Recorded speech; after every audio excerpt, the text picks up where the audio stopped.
আসসালামু আলাইকুম everyone, welcome back to my channel. আজ নতুন আরও একটা এপিসোড নিয়ে হাজির হয়ে গেলাম। আজকের পর্বে থাকছে ডোনাট রেসিপি। বাচ্চাদের খুবই পছন্দের একটি রেসিপি আজ আমি আপনাদের সাথে শেয়ার করব। একদম সফট এবং খেতে অসম্ভব মজার একটি রেসিপি। আশা করছি ভিডিওটি সবার কাছে খুবই ভালো লাগবে। ভালো লাগলে লাইক, কমেন্ট এবং শেয়ার করতে ভুলবেন না, আর চ্যানেলটি সাবস্ক্রাইব করে পাশে থাকবেন। চলুন তাহলে মূল রেসিপিতে চলে যাই। আমি একটা মিক্সিং বোলে নিয়ে নিচ্ছি 2 কাপ পরিমাণ ময়দা। এখন এর মধ্যে দিয়ে দিচ্ছি 3.5 টেবিল চামচ চিনি। চিনিটা আপনাদের পরিমাণ অনুযায়ী দিবেন, যে যেমন মিষ্টি খেতে পছন্দ করেন। তবে 2 কাপ ময়দার মধ্যে 3.5 টেবিল চামচ চিনি যথেষ্ট। এখন এর মধ্যে দিয়ে দিচ্ছি 1 টেবিল চামচ ইস্ট, দিয়ে দিচ্ছি 1/4 কাপ সাদা তেল। এই তেলটা আমি সম্পূর্ণ একবারে দিব না, আমি বাকিটুকু পরে ইউজ করব। এখন এই সব কিছু উপকরণ একসাথে ভালোভাবে মিশিয়ে নিচ্ছি। মিশিয়ে নেওয়া হয়ে গেলে অল্প অল্প করে দুধ দিয়ে এটাকে একটা সফট ব্যাটার তৈরি করে নিব। এখানে দুধের পরিবর্তে পানি দিয়েও ডো তৈরি করে নিতে পারেন, তবে দুধ দিয়ে ডোটা তৈরি করে নিলে খেতে আরও বেশি টেস্টি হয়। মেখে নেওয়া হয়ে গেলে আমি বাকি তেলটুকু দিয়ে দিয়েছি। এখন আবারও খুব ভালোভাবে মথে নিব। এই ডোটা তৈরি করে নিতে আমার এখানে 1 কাপ দুধ লেগেছে, তো আপনাদের কিছুটা কম বেশি লাগতে পারে। এখন এটাকে রেস্টে রেখে দিব কিছুক্ষণের জন্য। এই তো ফিরে আসলাম কিছুক্ষণ পর। দেখুন ডোটা ফুলে একদম ডবলের বেশি হয়ে গিয়েছে। এখন এর ভিতরে যে বাতাসটা রয়েছে এটাকে বের করে দিব, দিয়ে আবারও হাত দিয়ে খুব ভালোভাবে মথে নিব।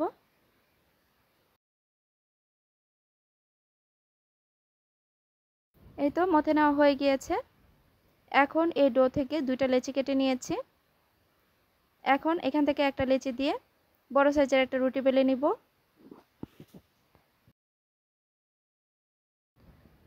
এই তো রুটি বেলে নিয়েছি। এখন একটা স্টিলের গ্লাসের সাহায্যে ডোনাটগুলো কেটে নিব। এতে করে ডোনাটগুলো একই মাপের হবে।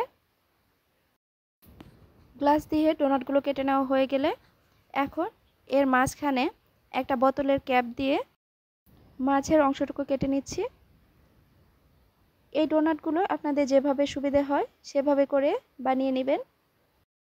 এই তো এখানে কিছু বানিয়ে নেওয়া হয়ে গিয়েছে। এখন আপনাদেরকে ভেজে দেখিয়ে দিচ্ছি। চুলায় একটা প্যান বসিয়ে এর মধ্যে পরিমাণ মতো তেল গরম করে নিয়েছি।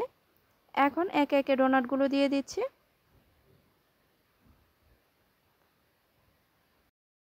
এখন এই ডোনাটগুলো উল্টিয়ে পাল্টিয়ে খুব সুন্দর একটা কালার করে ভেজে নিতে হবে। আর চুলার আঁচটা একদম মিডিয়াম টু লো হিটে থাকবে, তা না হলে ডোনাটগুলো খুব সহজেই পুড়ে যেতে পারে।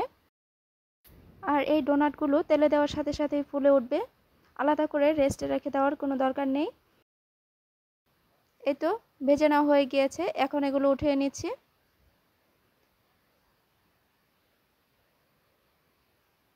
দেখুন ডোনাটগুলো দেখতে কতটা সুন্দর লাগছে, কতটা ফুলকো হয়েছে, একদমই সফট তুলতুলে।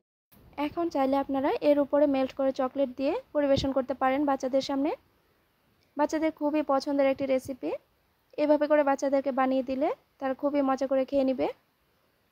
তো ভিডিওটি যদি ভালো লেগে থাকে লাইক, কমেন্ট এবং শেয়ার করতে ভুলবেন না, আর চ্যানেলটি সাবস্ক্রাইব করে পাশে থাকবেন।